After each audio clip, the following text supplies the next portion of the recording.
សួស្តីបងប្អូនថ្ងៃនេះខ្ញុំមកប្រាប់ពីរបៀបស្ងោរជ្រក់សាច់មាន់ទាំងអស់គ្នាបងប្អូនគ្រឿងផ្សំរបស់យើងមានដូចជាក្រូច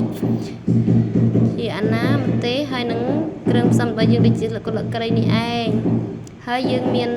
ប៊ីចេងទឹកត្រីអំបិលបន្តិចបងប្អូនទៅមកយើងមានសាច់របស់យើងសាច់មាន់យើងទិញមកពីផ្សារបងប្អូន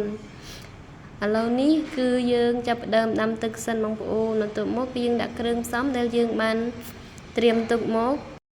មានដូចជារំដេងហើយខ្ញុំក៏បានដាក់ម្ទេសហើយដែរបងប្អូនបន្ទាប់មកគឺដាក់អំបិលចូលបន្តិចដើម្បីឲ្យវាកាត់ឆ្អាបសាច់មាន់របស់យើងបន្ទាប់មកទឹកពុះហើយនាងខ្ញុំក៏បានដាក់សាច់មាន់ចូលបងប្អូនសាច់មាន់របស់យើងគឺទិញមកពីផ្សារអត់ដឹងថាមាន់អីទេបងប្អូនដូចមាន់ស្រែបន្តិចដូចមាន់ផ្សារបន្តិចឥឡូវនេះសាច់មាន់របស់យើងក៏បានឆ្អិនហើយវីដេអូរបស់ខ្ញុំក៏មានតែប៉ុណ្្នឹងឯងបើបងប្អូនចូលចិត្តវីដេអូនេះសូមជួយចុច like ម្នាក់មួយផងបងប្អូនហើយចុងក្រោយនាងខ្ញុំក៏បានដាក់ប៊ីចេងចូលបន្តិចបងប្អូនបន្ទាប់មកនាងខ្ញុំក៏បានដាក់ទឹកត្រីចូលហើយនឹងក្រូចឆ្មាបងប្អូនបន្ទាប់មកគឺយើងដាក់ជីរបស់យើងនឹងឯង